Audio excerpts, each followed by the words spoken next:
And I think as we look forward to 2025, we need to continue to gain ground in this area. We need to continue to, and that actually mostly is going to be happening at the state level, because that means we need to have lawmakers who are pro-life.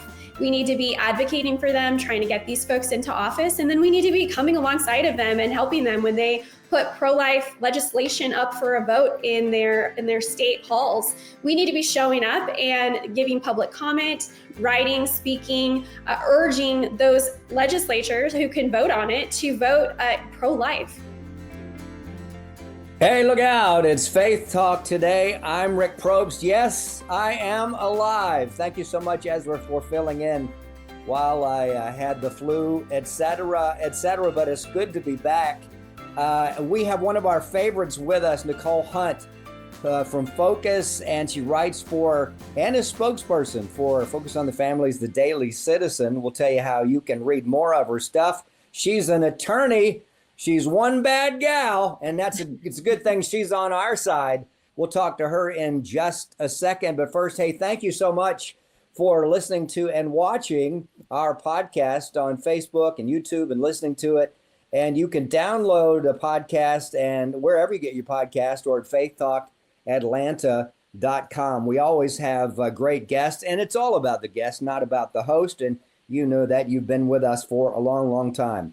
All right, Nicole Hunt writes for the Daily Citizen. She had a great article at the end of 2024, how pro-life really won in 2024. We're going to talk about that, what she sees for 2025. She was also at the March for Life in January in Washington, D.C. That was good stuff. But I want to ask her something a little closer to home. Now, she and her husband and 4 children live on a ranch in Elizabeth, Colorado. I believe she still lives there.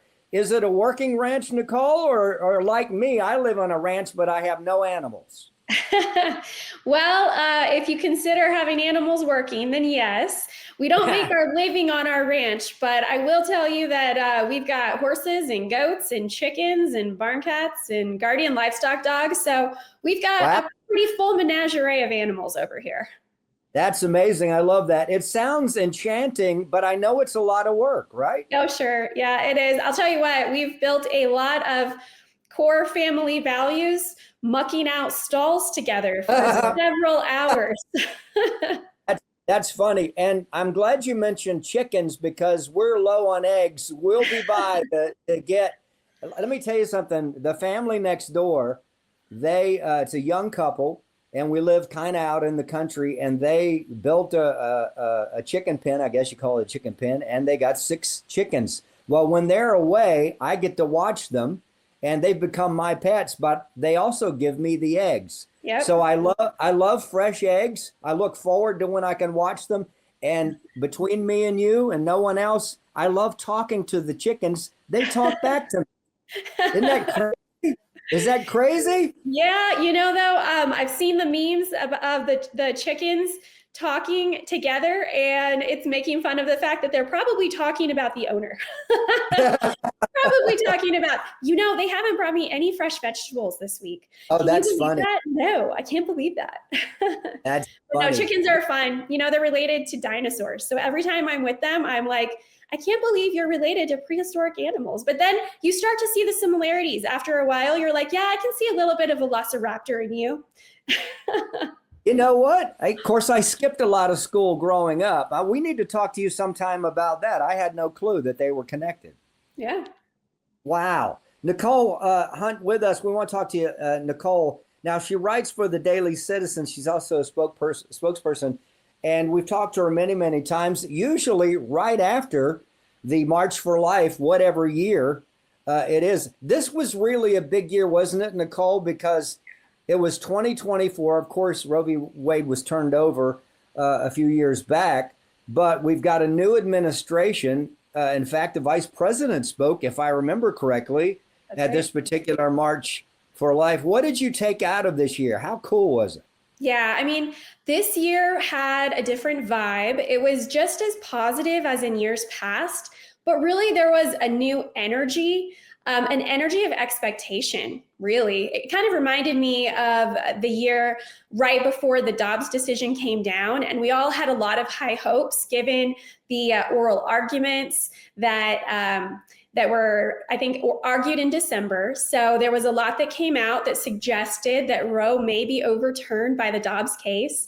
And so there was a lot of expectation that come that summer, we were going to see something huge happen. And of course we did. So a lot of that kind of anticipation is what was really vibrant during the rally and during the march. And if you think back, that same week on Monday was when the Trump administration took office, and we started to see executive orders begin to roll out.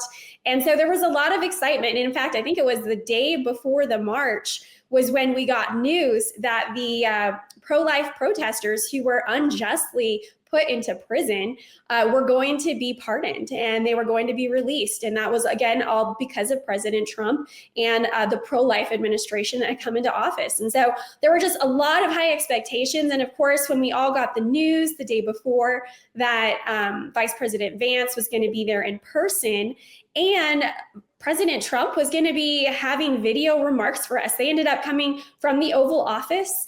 And it was just a really powerful moment to see that there was a lot of momentum on our side. For the first time in history, the Senate Majority Leader and the House Speaker, who are both pro-life, were there at the March for Life, speaking at the March for Life. So to have the highest levels of congressional, authority and leadership, as well as the presidential authority and leadership, all on the side of life, it really was a moment to celebrate that the pro-life movement has a future.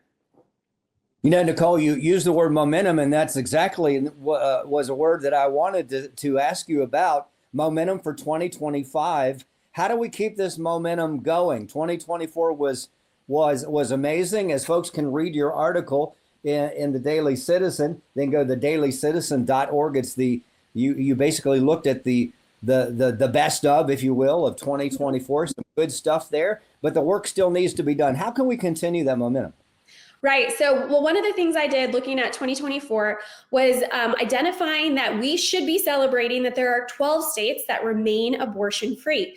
And I think as we look forward to 2025, we need to continue to gain ground in this area. We need to continue to, and that actually mostly is going to be happening at the state level, because that means we need to have lawmakers who are pro-life. We need to be advocating for them, trying to get these folks into office. And then we need to be coming alongside of them and helping them when they put pro-life legislation up for a vote in their state halls.